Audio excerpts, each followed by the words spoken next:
তালের সিজন চলে এসেছে। আর এই তালের সিজনে আমি আপনাদের সঙ্গে একটা তালের নতুন রেসিপি শেয়ার করছি। এই পিঠার রেসিপিটা খেতে খুবই সুন্দর হয় আর মাত্র কয়েকটা উপকরণ দিয়ে বানিয়ে নেওয়া যায়। নমস্কার বন্ধুরা, মুখরুচি রান্নার চ্যানেলে আপনাদের সবাইকে স্বাগত জানাই। এই পিঠার রেসিপিটা তৈরি করার জন্য আমি এখানে একটা পাকা তাল নিয়ে নিয়েছি। এবারে তালের খোসাটাকে ছাড়িয়ে নেব। প্রথমে উপরটাকে ছাড়িয়ে নিচ্ছি, তারপরে একটু একটু করে খোসাটাকে ছাড়িয়ে নেব। এইভাবে পুরো তালটাকে প্রথমে ছাড়িয়ে নিতে হবে, আর তালটা ছাড়ানোর আগে তালটাকে ভালো করে ধুয়ে নিতে হবে। দেখুন, পুরো খোসাটাকে ছাড়িয়ে দিয়েছি। এবারে আঁটিগুলোকে একটু আলাদা করে জল দিয়ে ভালো করে মাখিয়ে নেব, যাতে আঁটিগুলো একটু নরম হয়ে যায়। দেখুন, সবগুলো আঁটিকে ভালো করে জল দিয়ে মাখিয়ে নিতে হবে। মাখানো হয়ে গেলে তালের পাল্পটা একটা গ্রেটারের সাহায্যে বের করে নেব। এইভাবে গ্রেটারের সাহায্যে তালের পাল্পটা বের করতে খুবই সুবিধা হয়, আর খুব সহজে তালের পাল্পটা বের করে নেওয়া যায়। সবগুলো তালের আঁটিকে এই গ্রেটারের মধ্যে দিয়ে তালের পাল্পটাকে বের করে নেব। দেখুন, তালের পাল্পটা কত সুন্দর ঘন হয়েছে। এবারে একটা জামের মধ্যে ছাঁকনি দিয়ে দিয়েছি।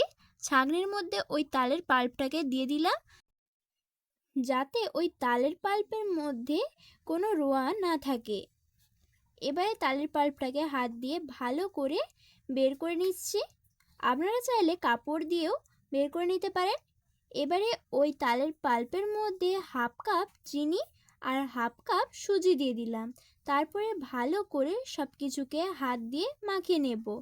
আপনারা চাইলে হ্যান্ড উইচের সাহায্যেও মাখিয়ে নিতে পারেন, তবে আমার মনে হয় হাত দিয়ে মাখিয়ে নিলে একটু ভালো হয়।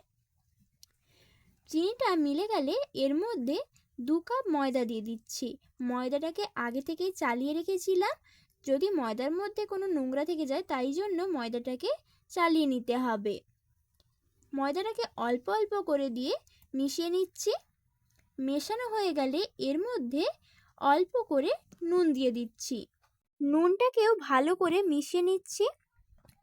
আর আপনারা এখানে চিনির পরিমাণটা একটু বুঝে দিবেন। যদি তালটা বেশি মিষ্টি থাকে তাহলে চিনিটা বেশি দিবেন না, না হলে পিঠাটা খুব বেশি মিষ্টি হয়ে যাবে। এবারে এর মধ্যে হাফ চামচ মৌরি দিয়ে দিলাম। মৌরিটা দিয়ে আবারও ভালো করে সব কিছুকে একসঙ্গে মিশিয়ে নিচ্ছি। মৌরি দিলে এই পিঠার টেস্ট একদম আলাদা হয়ে যায়। দেখুন, মৌরিটা দিয়ে ভালো করে মিশিয়ে নেওয়ার পর এর মধ্যে মেজারিং কাপ মেপে 1 কাপ কোরানো নারকেল দিয়ে দিলাম। নারকেলটাকেও ভালো করে মিশিয়ে নিচ্ছি। আর ব্যাটারটাকে খুব বেশি পাতলাও করা যাবে না, আর খুব বেশি মোটাও করা যাবে না, এইরকমই রাখতে হবে। দেখুন, ব্যাটারটা একদম পারফেক্টভাবে তৈরি হয়ে গিয়েছে। এটা বোঝার জন্য এইভাবে হাতের মধ্যে নিয়ে একটু দেখতে হবে। যদি এইরকম হয় তাহলে জানবেন ব্যাটারটা একদম পারফেক্ট তৈরি হয়েছে। এবারে একটা কড়ার মধ্যে বেশ কিছুটা পরিমাণে তেল দিয়ে দিচ্ছি। তেলটাকে ভালো করে গরম করে নিতে হবে। গরম হয়েছে নাকি বোঝার জন্য একটু ব্যাটার দিয়ে দেখতে হবে। যদি দেখেন সঙ্গে সঙ্গে উপরের দিকে উঠে যাচ্ছে তাহলে জানবেন তেলটা একদম পারফেক্টভাবে গরম হয়েছে। দেখুন, তেলটা ভালোভাবে গরম হয়ে গিয়েছে। এবারে এরকম হাত দিয়ে ছোট ছোট করে পিঠার মতন দিয়ে দিচ্ছি। একই রকমভাবে বেশ কিছুগুলো দিয়ে দিচ্ছি। তারপর যখন উপরটা এরকম লাল হয়ে যাবে তখন ছান্তার সাহায্যে উল্টে নিতে হবে। দেখুন, এইভাবে আস্তে আস্তে উল্টে নিচ্ছি, আর গ্যাসটাকে হাই ফ্লেমে রেখে পিঠেগুলোকে ভেজে নেব। দেখুন, এইভাবে লাল করে ভেজে নিয়েছি। এবারে তেল ঝরিয়ে সবগুলোকে তুলে নিচ্ছি। একই রকমভাবে সব পিঠেগুলোকে ভেজে নেব। দেখুন, কত সহজে এই পিঠের রেসিপিটা তৈরি হয়ে গেল।